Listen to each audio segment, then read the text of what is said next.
بسم الله الرحمن الرحيم. عن عائشة رضي الله تعالى عنها قالت: سألت رسول الله صلى الله عليه وسلم: أيعذب الناس في قبورهم؟ فقال رسول الله صلى الله عليه وسلم: عائذا بالله من ذلك. رواہ البخاری۔ سید عائشہ رضی اللہ تعالیٰ عنہ بیان فرماتی ہے، میں نے نبی کریم صلی اللہ علیہ وسلم سے پوچھا، یا رسول اللہ، کیا لوگوں کو قبر میں عذاب ہوگا؟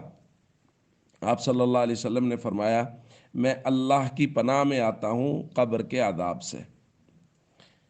دوستو، یہ ایک پوری روایت ہے۔ سیدہ عائشہ رضی اللہ تعالیٰ عنہ کے پاس ایک یہودیہ آئی، ان یہودیتن جاءت تسألها، اور کسی متعلق بات کرتی تھی، کچھ پوچھنا چاہتی تھی۔ سیدہ عائشہ رضی اللہ تعالیٰ عنہ نے اس کو بتایا۔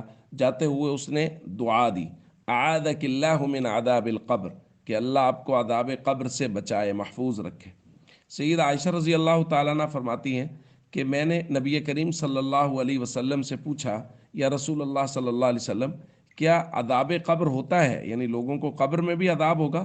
تو نبی کریم صلی اللہ علیہ وسلم نے اس سے پناہ مانگ کے فرمایا، جی ہاں، بالکل قبر میں عذاب ہوگا۔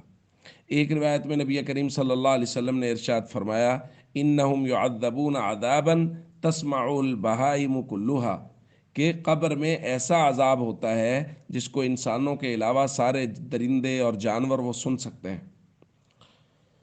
دوستو، عذاب قبر، حضرت ابو ہریرہ رضی اللہ تعالیٰ عنہ بیان فرماتے ہیں، کان رسول اللہ صلی اللہ علیہ وسلم یدعو و یقول، نبی کریم صلی اللہ علیہ وسلم جب بھی دعا کرتے تھے فرماتے تھے، اللہم انی اعوذ بک من عذاب القبر، اے اللہ، میں عذاب قبر سے پناہ مانگتا ہوں۔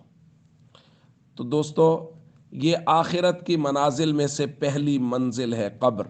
تو قبر کی تیاری، حشر کی تیاری، اور نبی کریم صلی اللہ علیہ وسلم پناہ مانگ رہے ہیں، ہر دعا نماز کے بعد پناہ مانگ رہے ہیں۔ سید عائشہ رضی اللہ تعالیٰ عنہ بیان فرما رہی ہیں کہ نبی کریم صلی اللہ علیہ وسلم بار بار پناہ مانگا کرتے تھے۔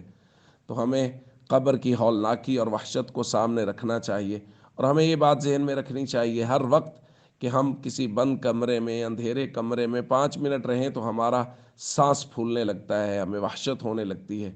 تو قیامت تک اپنے اعمال کی بنیاد پہ ہم نے اپنی قبر کو روشن کرنا ہے، اگر کر سکتے ہیں تو اس لیے اپنے اعمال کو درست کریں اور ہمیشہ اپنی قبر کو سامنے رکھیں۔ السلام علیکم ورحمۃ اللہ وبرکاتہ۔